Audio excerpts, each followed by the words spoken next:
You're listening to Titans of the Trades. I'm your host, Ryan England, author of Hire Better People Faster and creator of the CoreFit hiring system, a proven process to help growing companies attract and retain only the best. I'm on a mission to revolutionize the perception of the trades and elevate it to new heights. After growing up in a blue-collar family, my passion for making the trades cool again runs deep. If you're a titan in the industry and want to be on my show, stick around until the end and I'll reveal how you can be my next guest.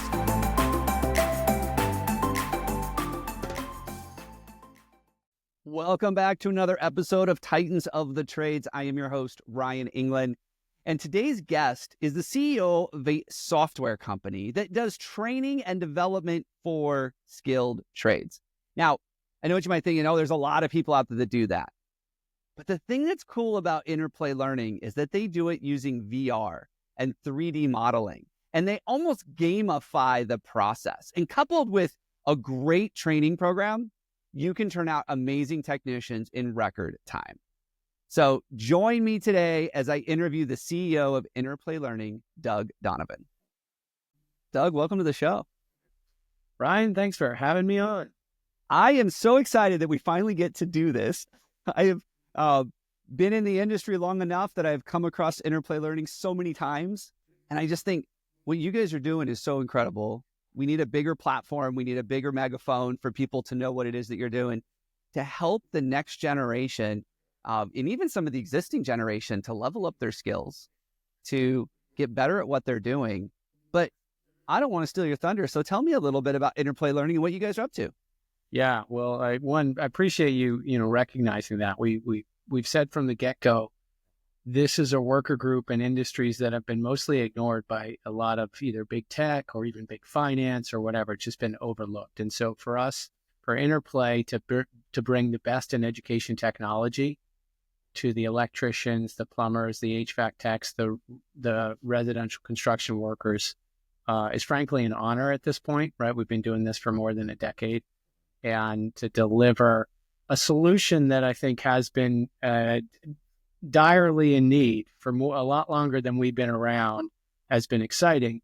So we have at Interplay, we have an online on-demand catalog of learning for hands-on workers, like the folks we're talking about here, the people who build and operate and maintain the world that we live in every day.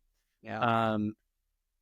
So it's exciting for us to be able to deliver it. The thing that has made the biggest difference is our point of view simulations, right? If online learning typically has been, voice over PowerPoint only or a glorified PDF of a textbook. And so you can imagine that fell flat in this industry in the early 2000s, 2010, 12, 13, et cetera.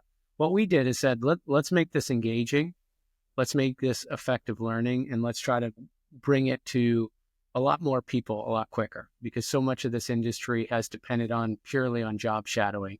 And job shadowing alone is just not enough to build a career and invite people in. And, everything we believe can be great about these careers, sometimes job shadowing isn't quite enough. And so can we bring a technology underpinning that can support that?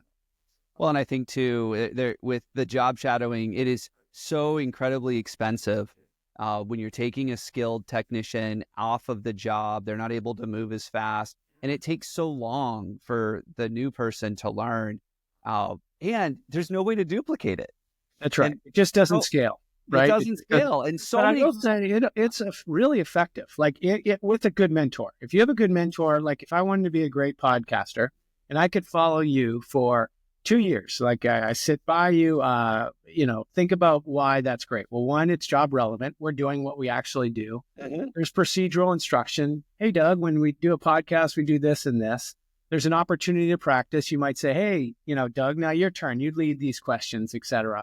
You might provide corrective suggestions, right? You might be able to assess or attest me, oh, Doug, you're ready to do this, or attest, okay, whoever my media manager is, he's ready to have his own podcast. And then you have industry knowledge that I can say, well, why do you use this podcast platform, not another? So I think fundamentally, when you break down job shadowing, great mentoring, it's really effective. It just doesn't scale. Yeah. And in fact, so what we try to do with our technology solution is we actually use that as the sort of North Star and try to how could you mimic that at scale? So we battle with that every day. Well, let's talk about that technology solution. So I know that this is not your first run-in with running a business, right? You've done some other things along the way. What was it? Like, what event happened that made you say, hey, you know what? I'm going to tackle this skilled trades issue, Yeah. and I'm going to do it with virtual reality and 3D simulations and like the tech side of it. Like, where was that moment of brilliance? Tell me a little bit about how you got started in this. Yeah. Well, what I don't have is that origin story of like, my mom was a plumber and, I saw this. And I wish I did. I scold my mom every time I see her that I wish she was a plumber. But I was working for really a sustainability company, and it was about making real estate more energy efficient, right? Kind of like Leeds building, everyone familiar with that. But could you take that on a residential level? And we started working with energy auditors to do that, residential energy auditors. And we designed a training program, some online and some in person. But the field training event was in someone's home. So can you imagine me, Ryan, going, hey, do you mind if I bring 14 students through your house? We're going to climb in your attic. We're going to try to depressurize your, combustion appliances, meaning, and we're just going to trudge through your house. Like, it was a disaster. The field training was a disaster. And so what we identified, I had a co-founder who left that company at the same time. We said, can't you put energy auditors, now a really niche trade, can't you put them through a simulator, like so they can practice this trade in a way to like change variables like they do in the military, medical, aviation? And so we looked around, and this was 2011 or so, and we were surprised that very few, if at all, was there any kind of online simulation happening in the electrical mechanical space. And at the same time, you had some things that were really in our favor, right? You had computing power really amping up, so our laptops could handle a lot more. Ubiquity of broadband was really happening there. At the same time, sort of something you probably don't think a whole lot, the gaming engines got really more advanced and cheaper. So to build a dynamic simulation, like teaching somebody how to troubleshoot a heat pump, all of a sudden became like a realistic thing versus maybe, a decade prior where it just wasn't. So when we added up all those things, we said, geez, we could really deliver a phenomenal solution to learn in this beachhead market, which was energy efficiency auditing, but then HVAC quickly thereafter, because they're often connected. And so that's where it all started. Wow. And so that was what, 2011? Yeah, the end of 2010, 2011. And we, pushed a stone up the hill for, 6-7 years. And everyone said, this won't work. It can't happen. It won't work. And, HVAC tech can learn online, or, maybe simulations could do it, but you can't build them at scale. And you would need a deep catalog to make it effective. Like, we were told at every level why it wouldn't work. And I would think at some point in 2017, 2018, it started to work. And, so, since then it's been, I would say, we don't get punched in the face every day. It's only like once a week. So that's been nice. Yeah, it's interesting. 2011 is when I started my business as well. And it took me about 4 or 5 years to actually figure out that this is what I love doing, is teaching these contractors how to scale their business with the right people. But a lot of people told me it's not going to work. Mm-hmm. And, here we are almost 15 years later now. Yes. And I bet you there are kids lined up when they see your stuff to go, I want to do that, because they all grew up on games. They all grew up on screens. 20 years ago, we didn't have that. It's, there's a couple things that happen. Number one is you have somebody who has the buying power. Maybe it's an old instructor. Maybe it's a service manager at a company who's a little reluctant to go there because it's not how they learned. But then they often, if the students get to see it, or a 20-something gets to see it, or even, in their 30s, they say, "Oh, this is online training. I could really, engage it. This is interesting." And we hear that a lot from our customers, especially early on. We heard the phrase a lot. I mean, once a week we'd hear, "Oh, this is training my techs will actually use." We hear it over and over because it engages them. Unlike, what they had seen online before. So it's really opened the door to a lot of folks. So talk to me about that for a minute, because I know that they like to work with their hands, like techs, craft workers. They like to work with their hands. They like to build things. They don't like to sit in front of a screen. Now, I've been in some of these crane simulators and just seeing what they're doing with cranes nowadays. And I mean, they're like video games, right? What role does that play and that gamification have in the stuff that you're doing over there at Interplay? Well, we're cautious to say, hey, this is the solution. Learn all your trade online, right? We recognize this has to be part of the solution, right? There's a portfolio of how you learn your job. It might be, mentoring. We talked about mentoring. It might be reading on your own, listening to podcasts. There's like all kinds of ways you're going to absorb and develop your skills in your career.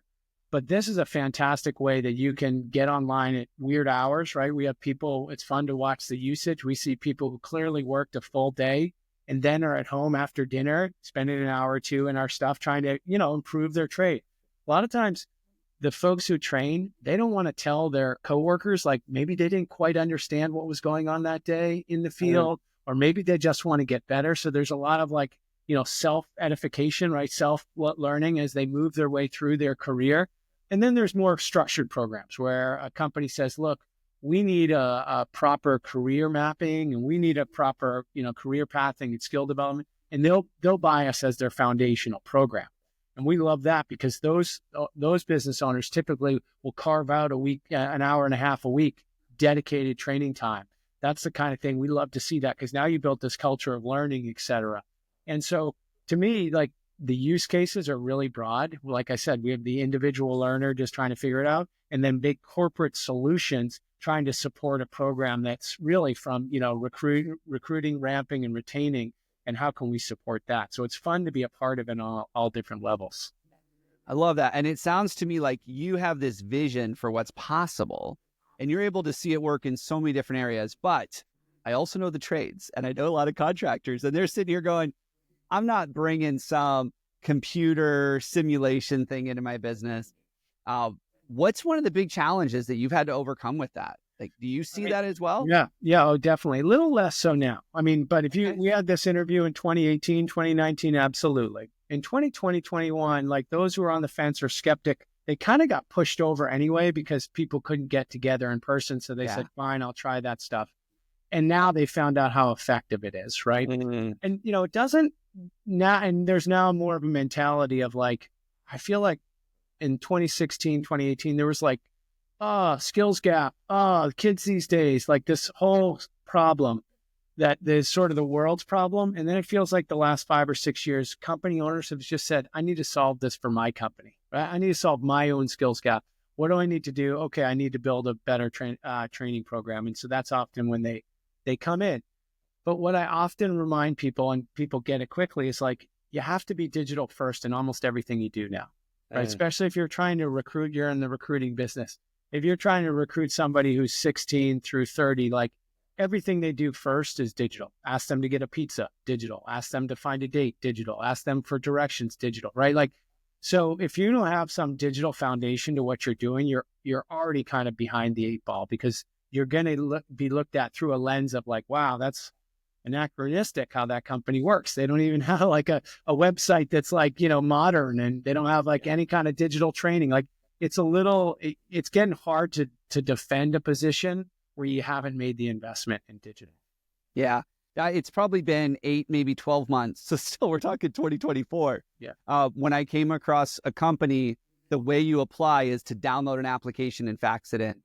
I mean, yeah, like that's not going to be a customer of ours right away. Like that's a tough one. Does the modern workforce even know what a fax machine is in the trades? Like, come on. Maybe if you're still in banking. But so you solve some of these challenges. And I also heard you say that there is this component where it's not everything. Like you can't come to Interplay and soup to nuts train the guy. So talk to me, what are some of the things that contractors are still having to do when they're using your platform? Yeah, well, I mean, it's incredibly comprehensive in terms of the amount of material there. Across all the domains we've talked about, electrical, HVAC, plumbing, facility maintenance for different asset classes, et cetera, safety, on. And now we're going more into industrial maintenance, et cetera, and light industrial. So the depth is huge. But you think about every company has their own sort of certain needs. Like I might be a plumber who focuses on, commercial level stuff. These are the types of things I need my team to learn. So what we do with companies is go in and help them design that learning plan, right? And the platform's configurable for that company such that they can say, geez, these are the things I need.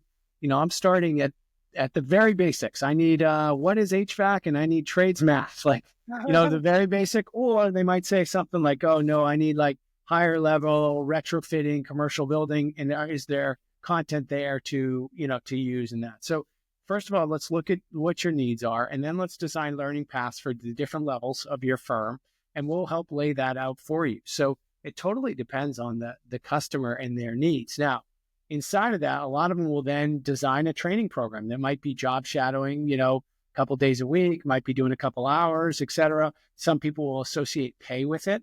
Geez, if you can show command of a multimeter by demonstrating doing these troubleshooting sims online, we'll give you $1.50 an hour more per, $1.50 an hour per more. So like we get all kinds of solutions around how to engage the user, how to promote the use of this tool to build skills that obviously shows up in the field and in their work every day. Wow. So you've worked with companies that have done this. They've taken what you've got at Interplay, they've added on as part of a, maybe even call it an apprenticeship program or a training program, career pathing you've mentioned.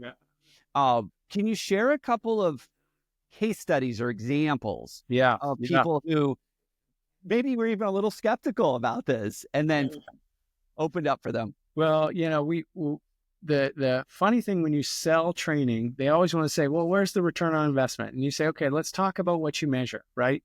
Yeah. And someone like will say time to truck, pretty typical term, right? How long do I take somebody who maybe have low or no skills, and how do I get them in their own truck, especially in the service contractor world, right? Where they can actually go on a service call on their own. And so we've had plumbing companies take 18-month time to truck, typical, right? So I hire Ryan. Ryan is pretty low skilled, in 18 months, you're out on your own. Fantastic. Now you're no longer an economic drain on the company. You are, actually making me money as the owner. And we've seen that 18 months cut to 16 months with a real investment in training upfront, using our foundational. We talked about that, rather inconsistent job shadowing programs. Like you can't control how effective that is. Well, now you start building structure around it. So it's not like there's 18 months of material. It's just there was no structure to the program. We were able to work with that company to condense it such that in six months they're in their truck making money. We have another company who really struggled with retention, right? You know that word all too well, doing what you do for a living. Like how do you keep tradespeople, advancing and happy and at your company? And we've seen reports where people write us emails and say, look, my retention's improved by 65% because of the investment I'm making now in my employees because of Interplay Learning. They really see it. They feel it. They say, geez, this company cares about me. They want me to get better at my job. They want me to build my career. And so they stay with them longer. So being able to shorten the front end, where onboarding to success, and then keep people longer. I mean, the math there is pretty powerful for a trades organization. Yeah. And, just because you don't write a check to keep your people, right? Like just because you don't see the cash leave your account, retention is either very expensive or very much return on investment inside of your business. Like, the results are, I actually say that the cost of, or the cost savings of really focusing on retention engagement, sometimes it's unbelievable, like almost dumb, the numbers. Agreed. And, it's funny because, we're talking about the errors have switched a little, and that 2015 to 18, let's say, we would hear a lot, like people say, well, I don't know, I invest in this guy and he just goes across the street for another $1 an hour, right? We'd hear phrases like that a lot. You've heard it 1,000 times. Yep. I don't hear that anymore. It feels like people have recognized, right, in this war for talent, like that if they go across the street for $1 an hour more, you're not doing your job. Like you haven't made your place a great place to work. And it's rare that it's financial decision only, right? There's usually something else going on behind it. Yeah, sure, the $1 an hour doesn't hurt, but that's probably not really why they left your firm. And so it's fun now seeing like there's a real recognition that the people matter and that we have to invest in them. They're not some sort of commodity. And if they don't have the work ethic and they don't want to be here, then off they go. I don't, good riddance. That's not the mentality anymore. Now, I think the mentality, at least on the high performing organizations, have said, I've just got to invest in my people. I have to message to them that they matter. And I need to actually show up with tools for them to actually get better at their, you can't give a bunch of rah-rah on Wednesday morning safety and safety meeting and think that's going to do it. Like, you actually have to give them something they can put their teeth into and feel like they're really being invested in.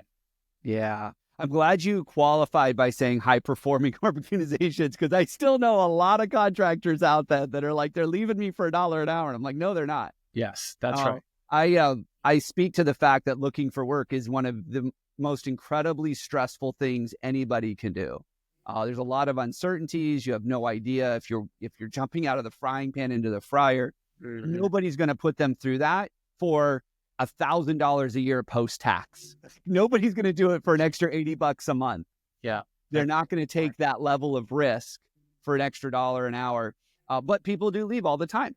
Yeah. And we often need to look in the mirror and say, hey, that maybe we're part of the problem. So here's a question I have for you. So you've mentioned the shadowing, the mentorship. You've mentioned that even that mentoring is part of a really well-defined career path plan and all that stuff. Tell me, have you had a mentor that has helped you in business or helped you with developing Interplay or something else? And what was that impact like? Yeah, that's a good question. So there was in one of my previous careers, I developed a small ski area in Colorado. And there was a gentleman who financed it who had a really successful career as a hotelier and, built a whole line of hotels.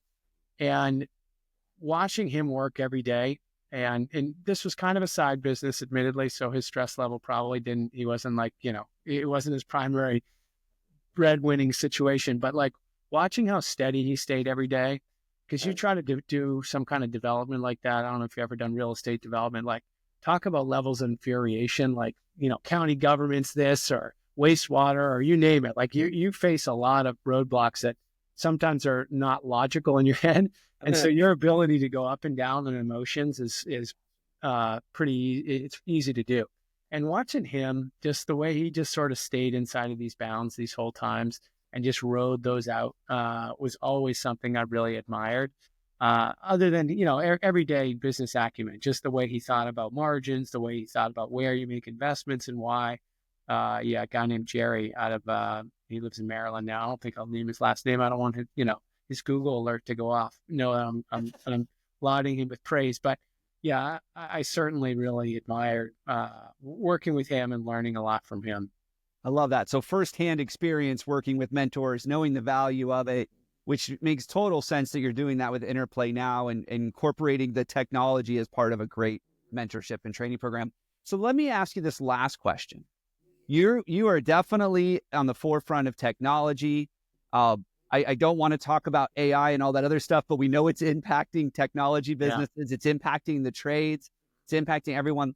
Looking ahead the next 5 to 10 years, what are you seeing? What's on the roadmap for how we're training our workers, how we're developing them? What do people need to be ready for? Yeah, what we talked about going digital first. You got to get digital. Like, I don't think people quite appreciate, if they haven't made the move to digital, the gap between those who have and those who haven't is going to grow faster, quicker because of the ability of what AI allows us to do. So I don't want to get, you talk 5, 10 years, this is not that crazy. Like you're old enough to remember Star Wars and the hologram of like Obi-Wan, like training, right? Like we're not that far from those days. I know, maybe minus the holographic stuff, but like the ability, we'll take an AI agent and put it inside of our 3D simulations, and the ability of that agent to guide a learner through something or assess, did this person know that or not? And then feed out like, a report that says, now you might want to learn more about capacitance. Here's a great course to do that. Like, I can see you were, a little insecure about some of the electrical here. Here's another, exercise. Like that personalized learning with that AI agent, people have no idea what's possible. Even today, by the way, it's a compilation of all technology that exists today. It's not like, oh, one day this will exist. It's like those 5 things currently exist. Those 5 things we're currently baking together, trying to figure out, get the recipe just right. But people have no idea what's possible. The other thing that's fascinating for me is, we talked about when we started in the, 2012 era or whatever, this hands-on worker was seen as the last person who would use online training. Makes sense, right? HVAC tech, how could you learn online? Whereas the marketer or somebody in an office-based job, online learning was both, available and accepted as a means of learning. What I don't think people appreciate is the trades that we're talking about, the skills we're talking about, and its effectiveness of online dynamic, like simulated/AI learning is going to leapfrog the office-based learning. And it's going to be perceived as more effective and more like a larger requirement, because what we're talking about, especially for like a technicians, whether it's an install or diagnostic repair, whatever, they're really discrete and deterministic. And if something's discrete and deterministic, that means I can train to it and I can measure against it. Versus, let's say, are you a great podcaster? Harder to measure, right? Did they engage at the right time? The questions just right? Was there emotional and informative? Like all those things are hard to measure. But I'll tell you what's not as hard to measure is like some of the discrete activities that happen in a trades business every day. And so when you think about what technology with that kind of underpinning can do, now you start asking, we used to get asked all the time, can you really train somebody using online? And I think in 5 years, they would say, oh, how can you learn that trade without doing some online learning? Just like now a pilot, you would expect they spent time in simulators to build skills. Like that's just automatic. You wouldn't expect them to learn all the time in the field, if you will. So I think that era is coming, and that's very exciting for us. I love that. Well, hey, as we wrap up now, I know there are people listening to this. There are probably some skeptics even listening to this. And there's probably some people that maybe you've made a compelling argument for Interplay Learning and incorporating as part of a training program, a mentoring program, and training the next generation. So how do people learn about what you guys are up to? How do they get a hold of you? How do they learn more? The simplest thing is go to our website, interplaylearning.com, INTERPLAY learning.com. And I say go there because you're going to see we're in a bunch of different domains. And so like, find out, you know who you are and what your needs are, et cetera. Spend your time on that part of the website and see if what we have aligns with what you need, whether it's facility maintenance, maybe you're taking care of big commercial or light industrial, or maybe you're a residential plumber. Get on there, look around, see what we have. There's lots of ways to contact us through forms and emails, et cetera there. But instead of me, saying I want people to use their own lens, look at the website. I think they'll leave excited about what we have that will probably help them build their business. Awesome. And it is cool. I've been on the website. I mean, I've interviewed people from your company before. And so what you guys are doing and what you guys are training and really helping solve this labor crisis. I really do think that Interplay Learning is a critical part of the solution. Not the entire solution, but a critical part to it. Yeah. I love it. Thank you so much, Doug. Really enjoyed it. Learned a lot. Thanks for being a guest. All right. Thanks, Ryan.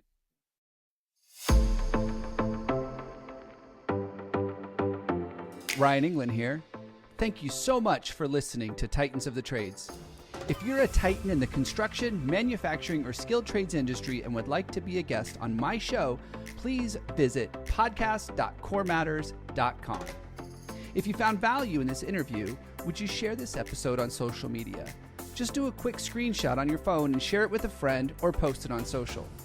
And if you know someone that would be a great guest, tag them on social media to let them know about the show and include the hashtag Titans of the Trades. I love seeing your posts and guest suggestions. We are regularly putting out new episodes and content. To make sure you don't miss any episodes, click the subscribe button. Your thumbs up, ratings, and reviews go a long way to help promote the show and get me one step closer to solving the labor crisis facing the industry. Want to know more about how we're doing that? Go to our website or follow me on LinkedIn. Thanks for listening.